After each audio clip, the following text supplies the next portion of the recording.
तो आज इतना सत्य है, तुम्हारा कष्ट, तुम्हारा दुख, तुम्हारा ज्वाला, तुम्हारे अंदर शोक, ताप, सब कुछ जो इतना ज्यादा सत्य है,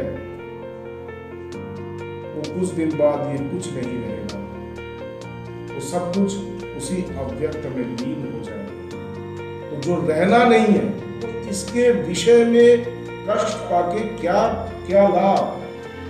इससे अच्छा है जो हमेशा रहेगा उसका खोज किया जाए।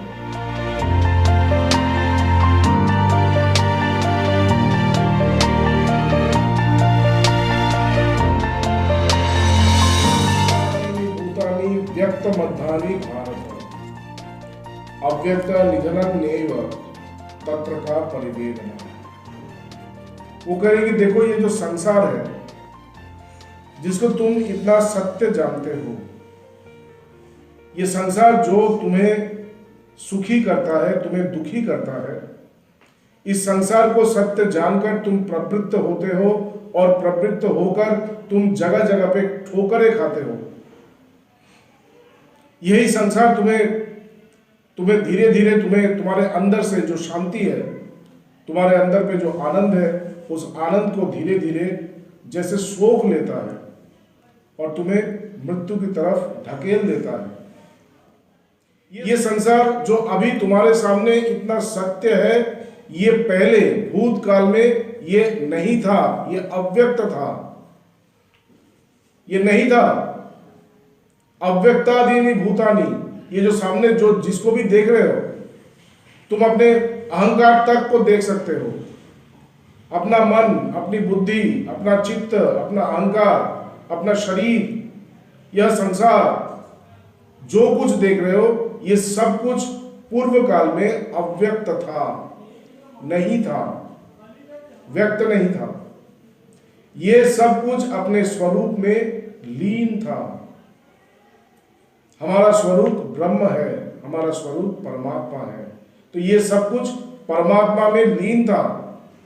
व्यक्त मध्यानि, अभी मध्य काल में, इस समय मध्य काल में अभी ये व्यक्त हो रहा है और इसीलिए तुम इन्हें देख सकते हो। और चूंकि तुम इन्हें देखते हो, तुम इसी को सत्य जानते हो। लेकिन ये सत्य नहीं है, ये अभी सत्य है, ये अभी सत्य है। जब तुम देख रहे हो व्यवहार काल में सत्य है, लेकिन पारमार्थिक सत्य नहीं है। परमार्थिक, ये जो शब्द है परमार्थिक मतलब जो तीन काल और तीन कालों के अतीत में भी जिसकी अस्तित्व रहती है, उसी को पारमार्थिक सत्ता कहते हैं।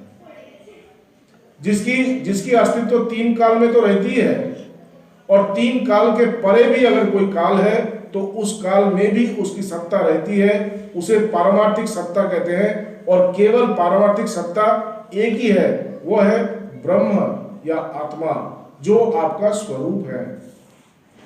आप ही एकमात्र पारमार्थिक सत्ता है, और जो कुछ संसार में है उन सबको आप देख रहे हैं, दृष्टा स्वरूप आप देख रहे हैं, व्यवहार कर रहे हैं। ये संसार, इस संसार को, ये प्रपंचमय संसार, ये संसार भी नहीं है, ये प्रपंचमय संसार है। इस संसार को आप व्यवहार कर रहे हैं, आप देख रहे हैं, आप इसकी दृष्टा हैं। तो पारमार्थिक सत्ता आप है, और ये जो संसार है ये व्यवहारिक सत्ता है। जब व्यवहार काल में, अभी जब मैं व्यवहार कर रहा हूं तब ये सत्य है, लेकिन कुछ देर बाद ये नहीं रहेगा। मध्य काल में ये सत्य है, मध्य काल में ये सब व्यक्त है, ये सब व्यक्त है। अव्यक्तादीनि भूतानि, भूतकाल में पहले यहां कुछ नहीं था, सब कुछ अव्यक्त था। व्यक्त मध्यानि भारत, अभी इसकी अभिव्यक्ति हुई, और इसीलिए मैं इस सब को देख सकता हूं। लेकिन यहीं पे कहानी खत्म नहीं होती है। इसके बाद अव्यक्त निधनं नैव, कुछ देर बाद भविष्य में ये पुनः अव्यक्त में चला जाएगा, ये कुछ नहीं रहेगा। जो आज इतना सत्य है, तुम्हारा कष्ट, तुम्हारा दुख, तुम्हारा ज्वाला, तुम्हारे अंदर शोक, ताप, मोह, लोभ, शोभ, अहंकार, ईर्षा, हिंसा, द्वेष, काम, क्रोध, लोभ, मोह, मद, माश्चर्य, ये सब कुछ जो इतना ज्यादा सत्य है, वो कुछ दिन बाद ये कुछ नहीं रहेगा। वो सब कुछ उसी अव्यक्त में लीन हो जाएगा। तो जो रहना नहीं है, जो रहना ही नहीं है, जो कुछ देर बाद चला जाएगा, मतलब ये तो सत्य नहीं है, ये रहना ही नहीं है, तो इसके विषय में कष्ट पाके क्या क्या लाभ? इसके विषय में पहले कहते हैं कि इसके विषय में कष्ट पाके क्या लाभ, और थोड़ा सा और अगर हम और थोड़ा सा अंदर जाए और गहराई में जाए, तो गहराई में जाके हम देखते हैं इसमें प्रवृत्त होके क्या लाभ। जो रहेगा ही नहीं, जिसकी सत्ता ही नहीं है, जिसकी सत्ता ही नहीं है, जिसकी अस्तित्व कुछ देर बाद शेष हो जाएगा, इसके अंदर जाके क्या लाभ?